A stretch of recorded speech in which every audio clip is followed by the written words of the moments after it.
para sejarawan Belanda sudah ada. Itu dari teks dan intertekstualitas dapat ditengarai bahwa manuskrip Negara Kertabumi adalah manuskrip palsu.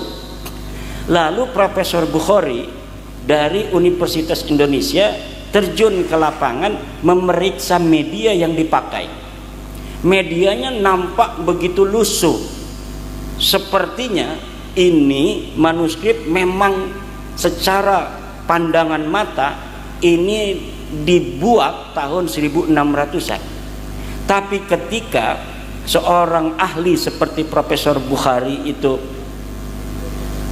dengan ludah kemudian dia menekan, hanya dengan tangannya, belum diuji lab, itu sudah kelihatan bahwa kertasnya adalah kertas Manila yang diproduksi tahun 1960.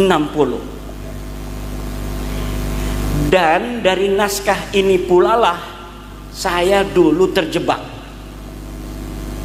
karena naskah Wangsakerta atau disebut dengan nama Negara Kertabumi ini, di dalamnya selain menulis tentang sejarah kerajaan masa lalu di abad 1 Masehi, yaitu kerajaan Salakanegara, dilanjutkan abad 5 Masehi kerajaan Tarumanegara, selanjutnya kerajaan Pajajaran.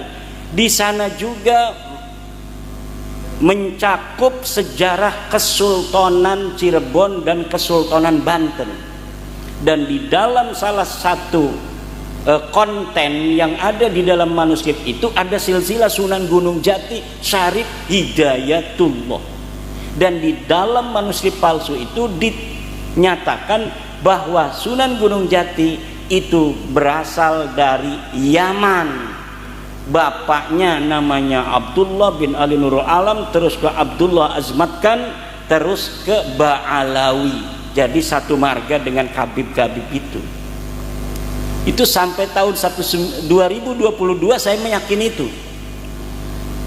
Sampai tahun 2017 dari Naqobah Ansab Aulia Tis'ah datang ke saya bahwa Kiai, ini saya menemukan sebuah manuskrip yang menyatakan bahwa Sunan Gunung Jati bukan dari Ba'alwi. Saya tolak, tidak bisa, karena saya memiliki manuskrip. Sekarang manuskripnya aslinya masih ada di Museum Sri Baduga Maharaja yang ada di Bandung. Ini fotonya. Di situ ada nama Ba'alawi dalam silsilah Sunan Gunung Jati. Tapi itu katanya kayaknya manuskrip palsu, itu kata orang-orang Naat itu dari Madura. Saya belum menerima tahun 2017 itu. Tapi ketika ada narasi-narasi kebencian dari para habib kepada pemimpin-pemimpin bangsa, kepada presiden kita, kepada ulama-ulama Nahdlatul Ulama, saya jadi penasaran dengan nasab mereka. Kok turunan Nabi mencaci maki presiden? Luar biasa, sepertinya presiden tidak ada kehormatan. Padahal presiden ini memimpin 270 juta penduduk Indonesia yang kemuliaannya mewakili kemuliaan seluruh anak bangsa Indonesia. Tapi di hadapan dia yang merasa sebagai keturunan Nabi itu seperti tidak ada harga dan tidak ada nilainya. Jangan-jangan semacam ini bukan keturunan Nabi. Waktu itu saya memeriksanya hanya person per person saja. Jadi yang mencaci maki itu saja yang saya periksa nasabnya. Setelah saya periksa nasab dua orang, Rizik Syihab dan Bahar Smith, itu kemudian kesimpulannya di luar dugaan. Ternyata bukan hanya dua orang ini yang bukan keturunan Nabi. Semua orang yang bernasab kepada Alwi bin Ubaidillah ini bukan keturunan baginda Nabi besar Muhammad sallallahu alaihi wasallam. Dilihat dari ilmu sejarah tidak ada sama sekali. Mereka baru mengaku pada abad ke-9 Hijriah. Sekarang kan abad ke-15 Hijriah. Mereka mengaku di abad 9 Hijriah tentang leluhurnya yang namanya Alwi yang ada di abad ke-5 Hijriah. Alwi ini punya ayah namanya Ubed, ada di abad ke-4 Hijriah, 383 Hijriah. Ini leluhur mereka ini katanya keturunan Nabi dari seorang turunan Nabi asli namanya Ahmad bin Isa. Saya periksa Ahmad bin Isa di dalam kitab-kitab sezaman yang satu masa dengan Ahmad bin Isa, tidak ada Ahmad bin Isa mempunyai anak namanya Ubed ini. Tidak ada Ahmad bin Isa punya punya cucu namanya Alwi. Tidak ada sama sekali. Sedang kitab-kitabnya di zaman itu abad ke-4 banyak sekali. Imam Syafi'i kan abad ke-2 Hijriah. Beliau wafat di awal abad ke-3, 204 atau 205 Hijriah. Itu kitabnya masih ada sampai sekarang. Ubed ini itu adanya di abad 4. Tentu lebih banyak lagi yang dikarang oleh ulama-ulama di Yaman pada saat itu. Kita periksa satu persatu daripada kitab-kitab yang menyebut kota Yaman, yang menyebut Kabupaten Tarim. Di situ disebutkan dalam kitab Tabaqat Fuqaha'il Yaman, siapa-siapa saja ulama yang ada di Tarim. Tidak ada nama-nama yang disebut sebagai leluhur habaib itu tercatat sebagai orang sosok historis yang ada di abad itu. Tidak ada. Padahal ulama-ulama biasa ditulis. Nah, yang katanya ulama besar seperti Muhammad Shahid Mirbad itu ulama besar, katanya mujtahid mutlak. Ternyata sama sekali tidak dicatat di dalam kitab yang menerangkan ulama-ulama Tarim dan ulama-ulama Yaman. Misalnya begini, sekarang kan tahun 2025. Tahun 2025 ini di Purbalingga ada orang mencatat, misalnya Pak Agus Sukoco. Pak Agus Sukoco itu kan penulis di Purbalingga yang sudah terkenal. Dia nulis sejarah ulama-ulama di Purbalingga. Satu, Kiai Yazid Abdurrahman, dilanjutkan oleh Kiai Ridho, segala macam ditulis ulama-ulama Purbalingga. 300 tahun kemudian ada orang meneliti Purbalingga. Siapa sih ada ulama-ulama yang hidup di tahun 2025 dengan menggunakan naskah sezaman dengan tahun 2025 ini yang tulisan daripada Pak Agus Sukoco. Ditemukan manuskripnya. Oh, masih ada tuh di perpustakaan Arsip Nasional, misalnya buku karya Bapak Agus Sukoco yang menerangkan nama ulama-ulama Purbalingga. Oh, memang disebutkan ada kiai namanya Kiai Ridho. Betul, dia disebutkan di situ putra daripada Kiai Yazid Abdurrahman, kiai yang katanya galak pada masanya. Saya ada yang bisikin, Kiai Yazid ini nggak kayak Kiai Ridho begini halus. Kiai Yazid orangnya galak katanya. Kalau Kiai Ridho halus nih, nurut ibunya genetiknya, mitokondrianya kuat ini. Karena DNA itu ada DNA parental, ada paternal, ada mitokondria. Kalau paternal itu kita ingin mengetahui leluhur kita, ayah bin ayah bin ayah bin ayah bin ayah bin ayah bin ayah sampai Nabi Adam alaihissalam. Itu bisa terdeteksi.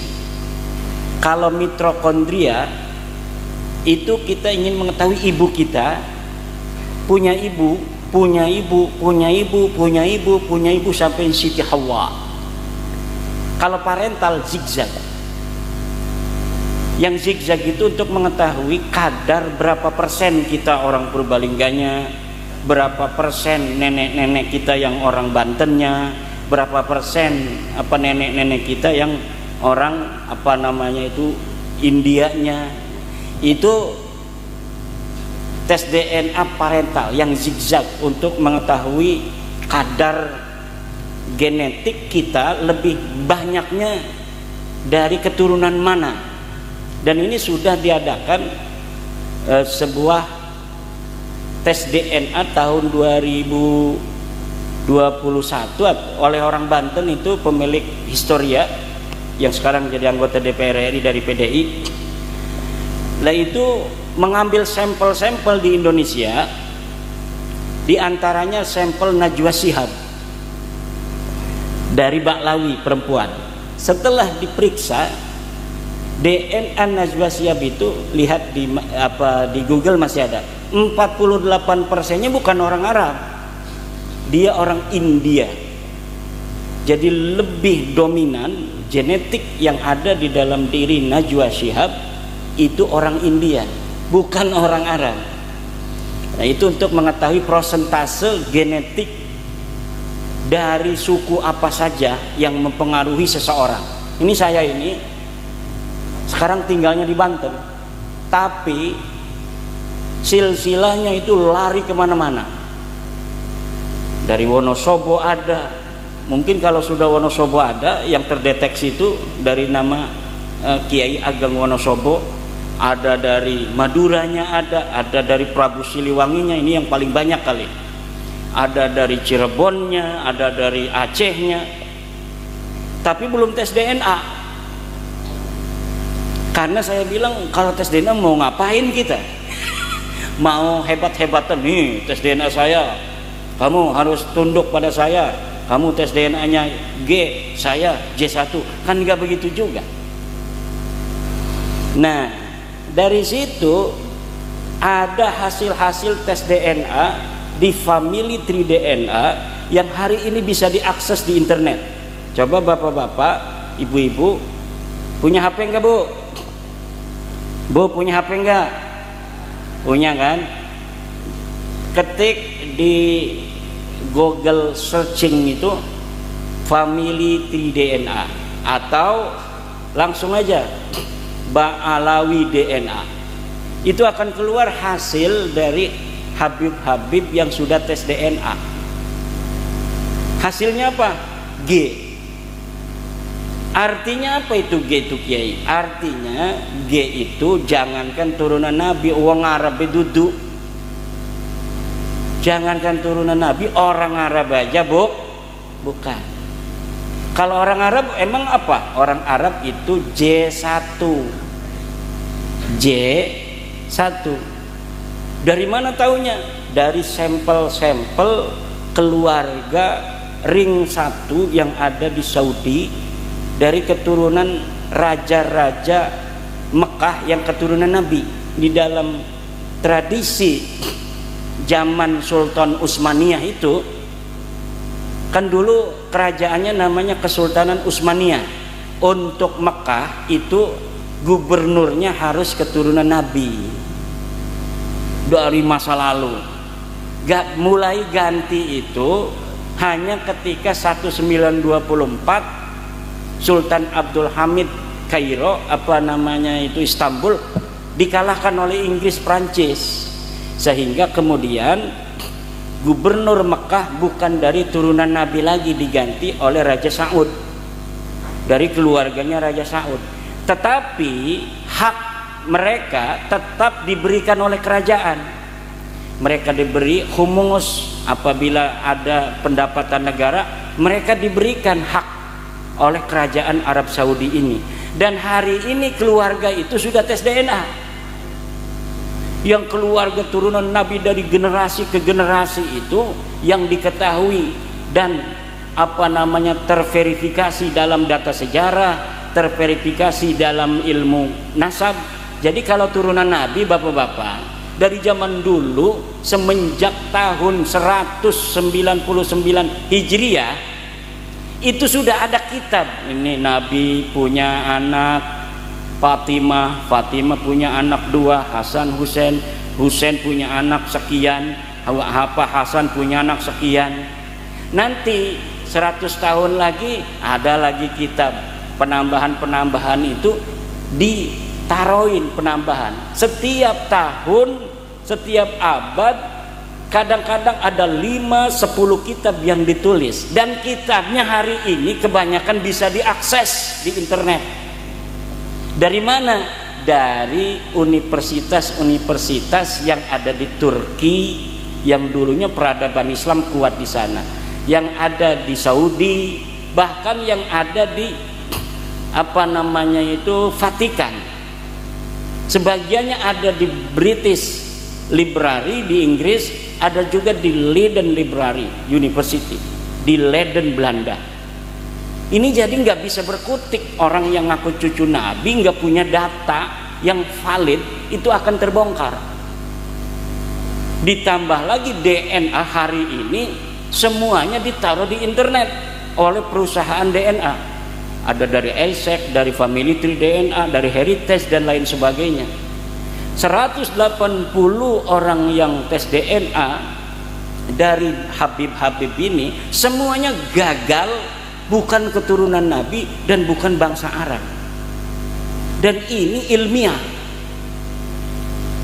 Jadi bukan hoak. Kalau hoak nggak boleh kita ngomong masalah ini, sesuatu yang belum jelas kemudian kita ungkapkan.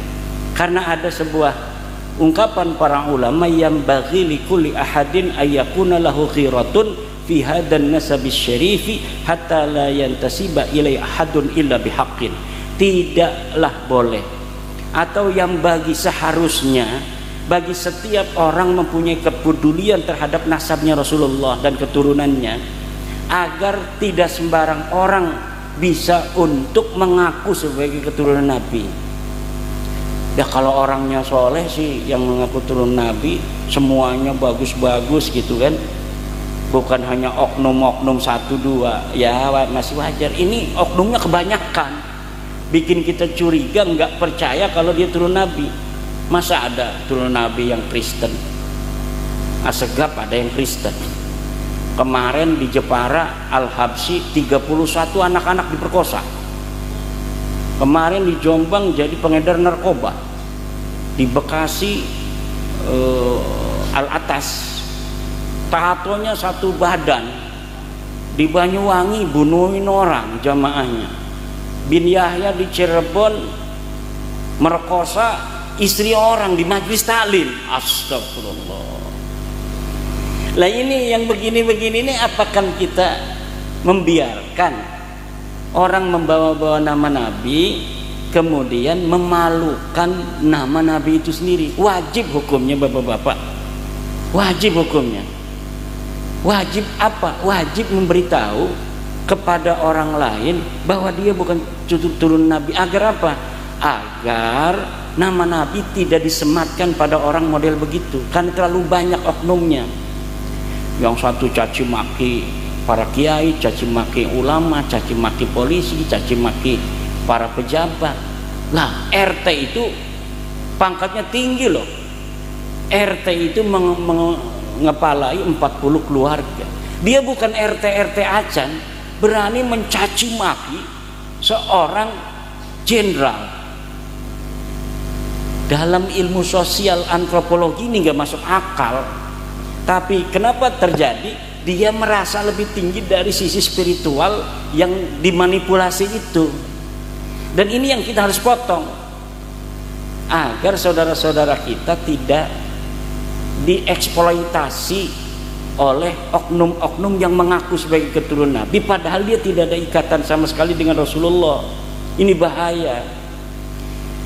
Kalau misalnya 99% orang bohong nasab ini itu selalu berbuat baik, tiap ketemu orang, ketemu Pak TNI kasih duit 5 juta nih buat beli sepatu baru, ya kan? Ketemu polisi ini beli peluitan 5 juta, ketemu kiai ini buat beli BHS. Nah yang begitu itu udah suruh malsuin juga nggak apa-apa, membawa nama besar Rasulullah semakin hebat. Ya Rasul, orang yang mengaku cucumu ini luar biasa, sudah kami dicerahkan dengan Islam yang dibawa oleh engkau. Kamu punya anak cucu yang ngasih duit melulu begini, kan itu membawa nama besar. Lah ini beda, bawa nama Nabi, datang ke Gus Wildan minta duit, dikasih uang sedikit, marah-marah. Ini tadi baru ngobrol dengan Gus Wildan. Iya kan, ini contoh ini fakta. Kan ada fakta, ada teori, ada hukum. Ini fakta loh.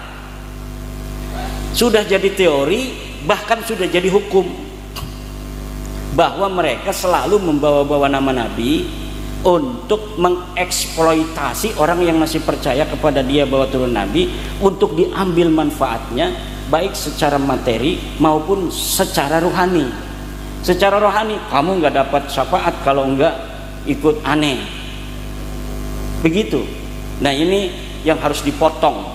Wajib bagi semua ulama untuk memagari umatnya agar tidak dibodohi oleh orang-orang yang mengaku-ngaku keturunan Nabi padahal dirinya tidak ada sama sekali kaitan dengan baginda Nabi.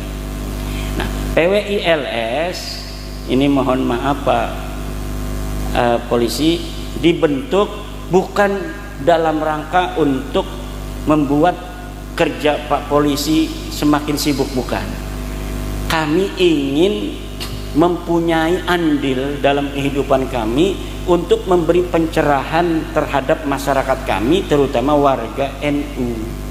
Karena yang percaya akan penghormatan terhadap keturunan Nabi itu hanya orang NU. Orang Muhammadiyah itu sudah agak modern. Turunan Nabi atau bukan, tidak punya prestasi dalam hidupnya, tidak wajib dihormati. Memang itu ajaran Islamnya asli.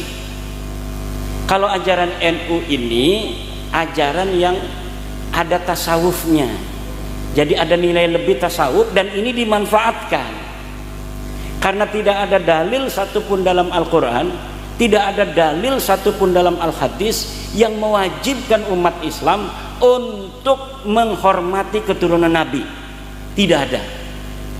Yang ada itu adalah menghormati ahli baitnya Nabi, keluarga Nabi yang ada pada masanya. Siapa dia?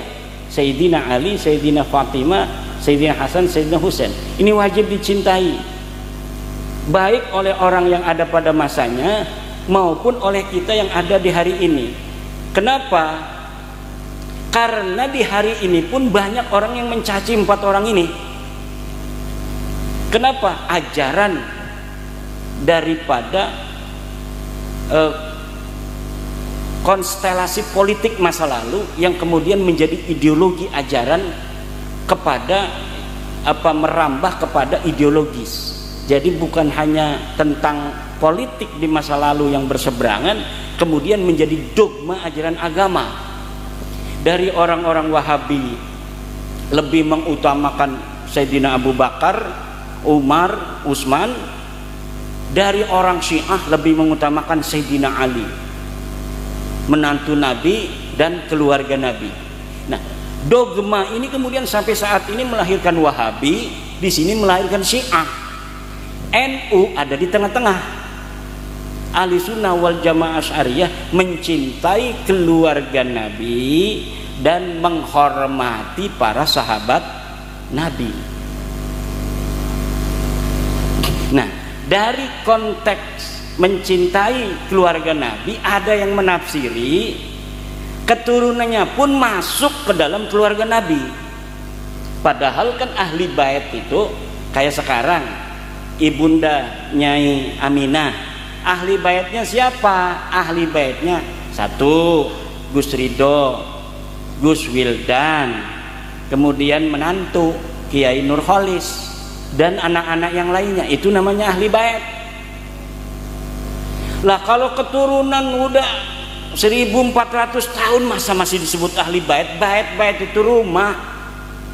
Rumah itu hanya ada di zaman Nabi kan, rumahnya Nabi. Nah itulah ahli baitnya Nabi.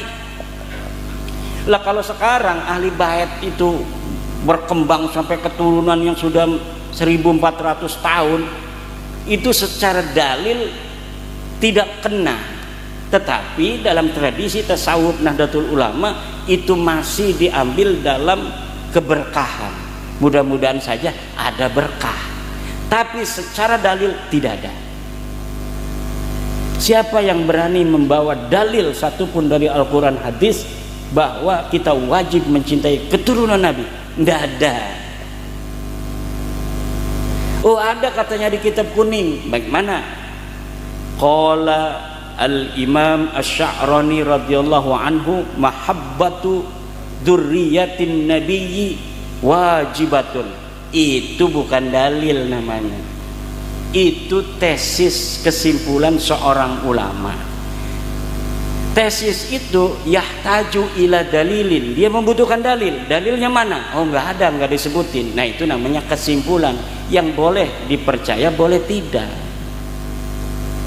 Kalau sebuah dalil kalau sebuah ucapan ulama ada dalil dari Al-Quran, wajib kita mengikuti. Misal dalam tradisi Nahdlatul Ulama ada yang disebut karomah, ada yang disebut khurafat. Kalau karomah ini disebutkan dalam Al-Quran, seperti keramatnya Nyi Siti Maryam, dia bisa untuk didatangkan makanan oleh Allah tanpa ada di dalam musimnya, ini wajib untuk dipercayai. Siapa yang tidak percaya pada keramatnya Nyi Siti Maryam, kafir. Kenapa? Karena keramatnya disebutkan dalam Al-Quran.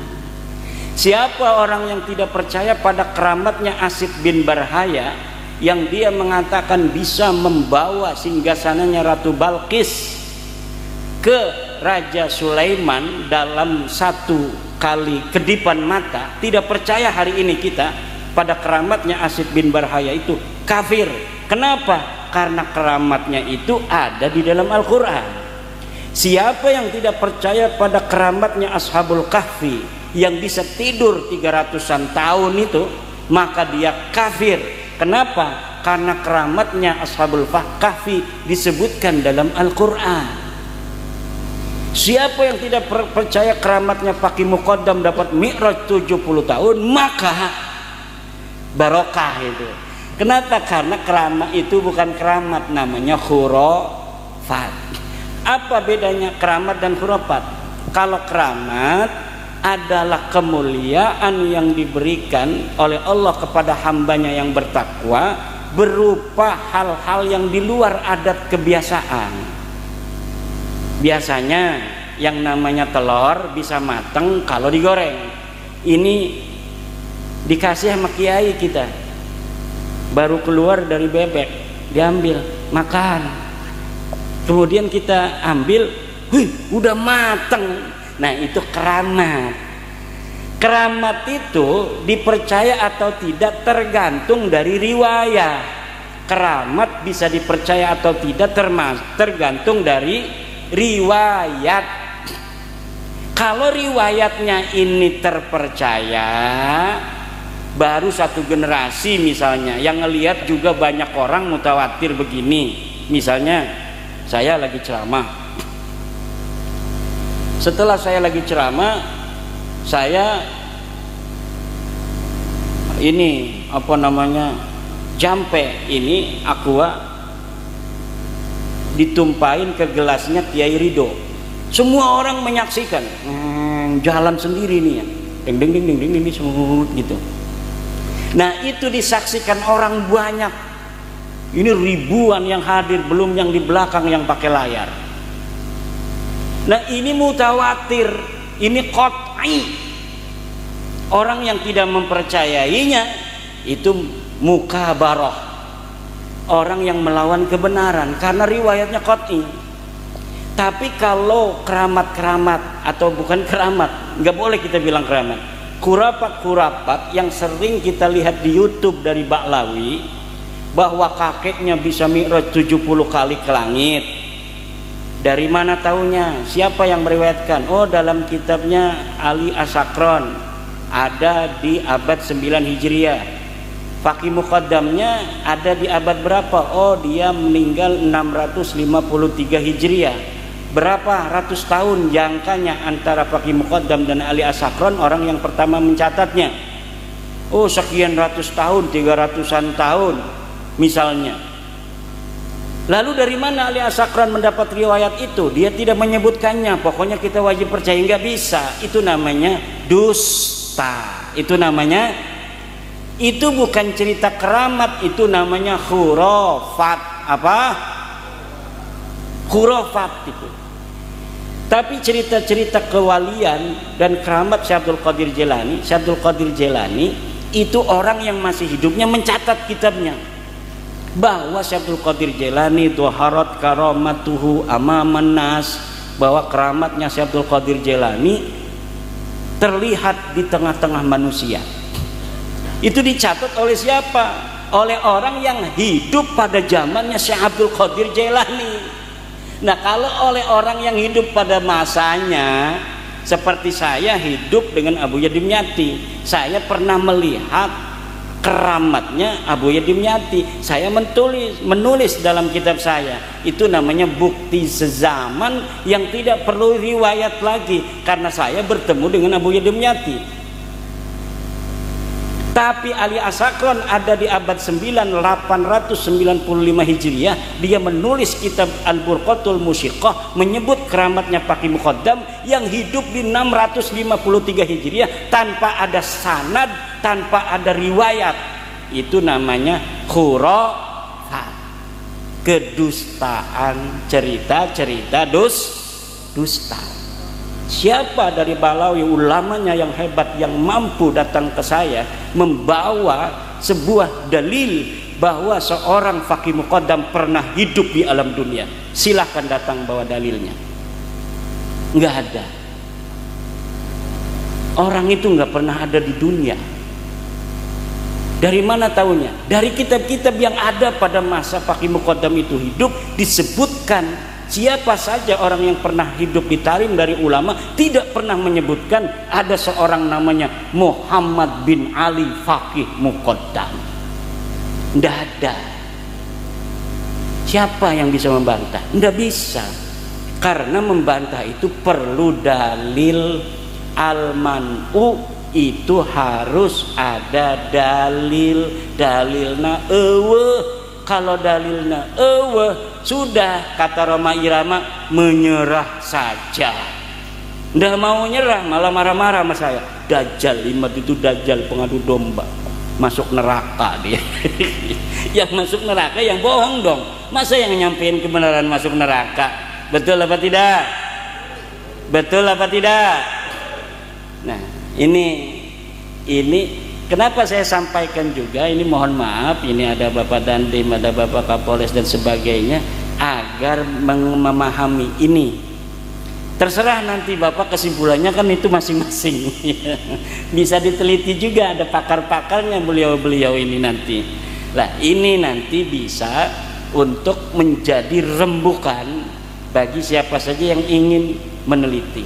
Dan siapa orang yang ingin mempunyai pendahuluan, silakan baca buku saya Ulama Nusantara Menggugat Nasab Palsu, bisa di-download di internet.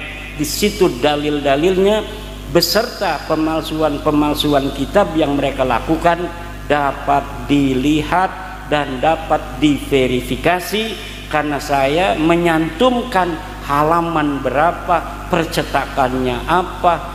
Apabila dia masih berupa manuskrip, ada di perpustakaan apa, di kota apa. Ibu bapak hadirin ma'asyiral muslimin rahimakumullah, dan yang perlu diketahui lagi, apa yang kami ungkapkan ini bukan karena kebencian, tetapi ingin saudara-saudara kami yang biasa dieksploitasi secara rohani dan materi itu tidak terjadi lagi di masa yang akan datang. Mudah-mudahan pertemuan silaturahmi kita malam hari ini ada keberkahan. Ini tadi acara di Aqsal Madinah sampai sore, alhamdulillah berjalan lancar. 18 pengurus PWI sudah dilantik, dan semoga dapat memberikan yang terbaik untuk bangsa dan negara, terutama untuk umat Islam warga Nahdlatul Ulama. Demikian Kiridho, mohon maaf. Mudah-mudahan silaturahmi saya ini mengandung keberkahan buat saya, dan mudah-mudahan ayahanda Syekhuna Kiai Haji Yazid Abdurrahman Allah tambah derajatnya di alam sana, dan anak cucunya mudah-mudahan jadi ulama, jadi pemimpin agama dan pemimpin negara. Demikian, mohon maaf. Wallahu huwal muwaffiqu ila aqwamit thoriqin. Wassalamualaikum warahmatullahi wabarakatuh.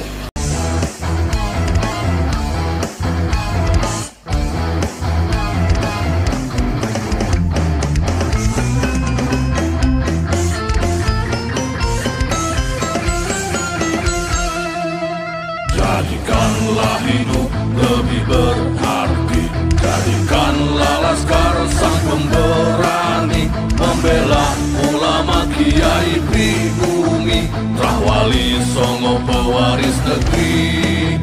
Gelora jiwa ini tak tertandingi, jangan coba-coba mengganggu negeri. Ulama kami terhina, kami pun tak terima, siap jihad jadi semboyan kita. Kami adalah laskar sabilillah, pecinta Wali Songo dan para anbiya, pewaris peradaban Islam di Nusantara, hingga berkibar bangsa Indonesia.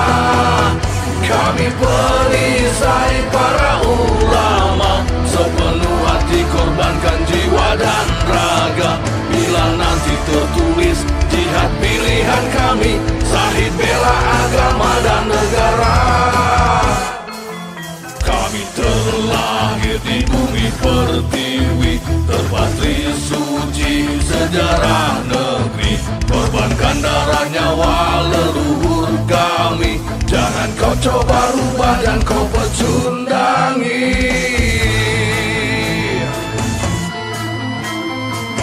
Wali Songo adalah zuriat Nabi, santun berakhlak berbudi pekerti, wariskan agama dan budaya Islami.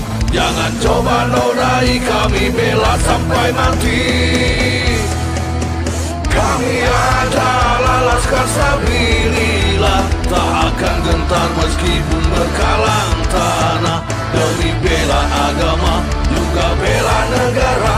Ikhlas jihad dan Zahid bersama ulama, relakan kami pergi dan berjuang, jadi perisai Rahwali dan kebenaran. Meski harus berkorban nyawa satu badan, demi kebenaran menang dan ditegakkan. Kami adalah laskar sabilillah, pecinta Wali Songo dan para anbiya, pewaris peradaban Islam di Nusantara, hingga berkibar bangsa Indonesia.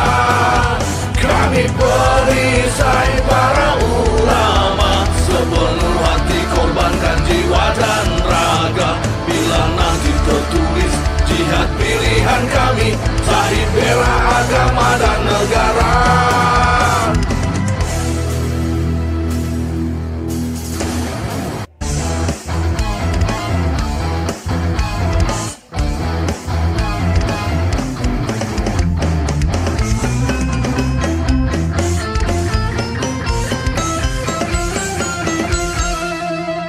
Jadikanlah hidup lebih berarti, jadikanlah laskar sang pemberani, membela ulama kiai pribumi, Rahwali Songo pewaris negeri.